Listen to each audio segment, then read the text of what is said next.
Aujourd'hui, nous allons explorer une histoire mystérieuse où un jeune homme découvre des visions dans un miroir, révélant une sombre quête de vengeance. C'est un témoignage de Lucas D.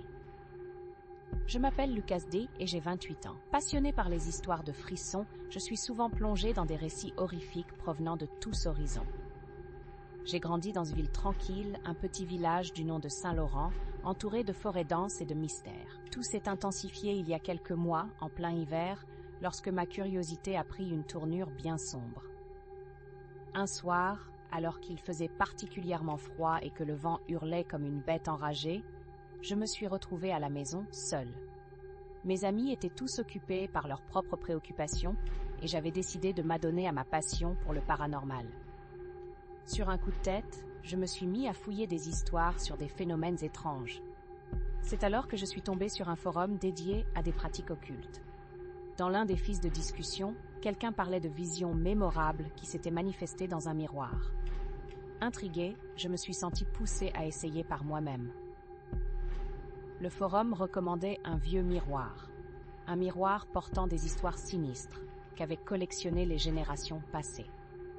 Sans hésitation, j'ai fouillé ma maison et j'ai dégoté le vieux miroir de ma grand-mère, un objet chargé d'histoire qui avait toujours été accroché dans le couloir.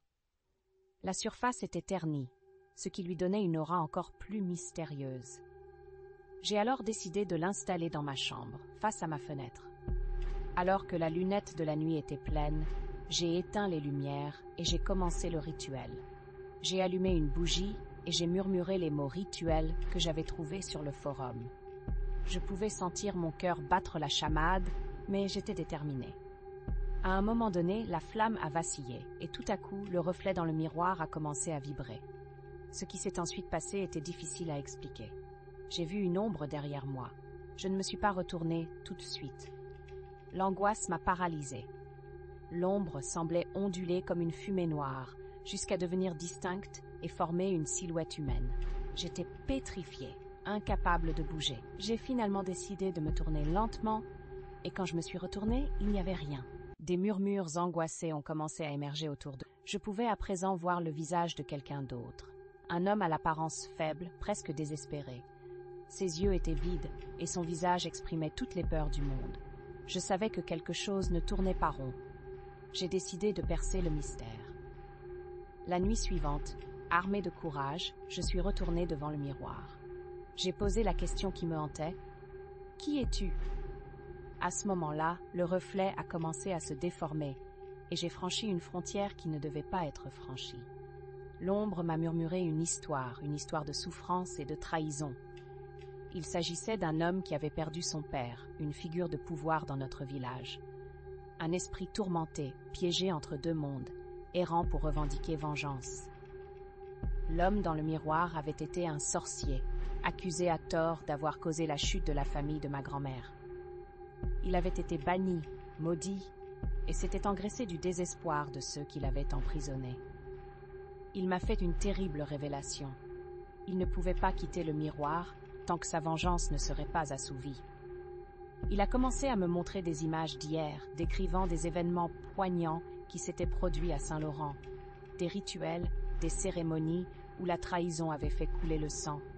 Une lassitude profonde m'a envahi. Je comprenais que je portais désormais le poids de son désir de vengeance en moi.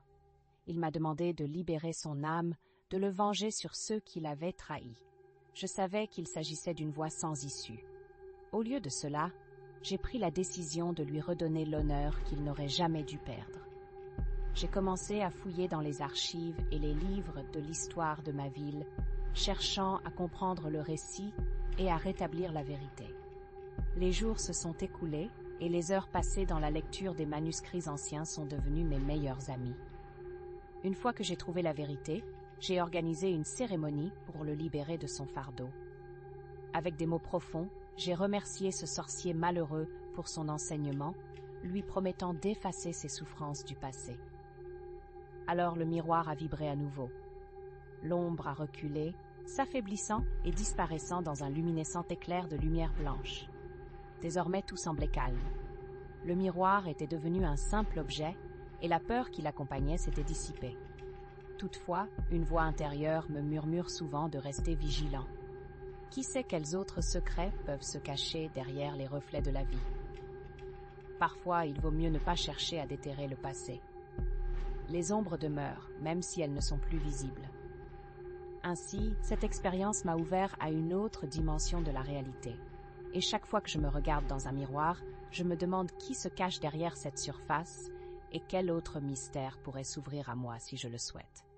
Peut-être qu'un jour, ces réflexions me conduiront à une autre histoire. Mais pour le moment, je compte bien vivre dans la lumière.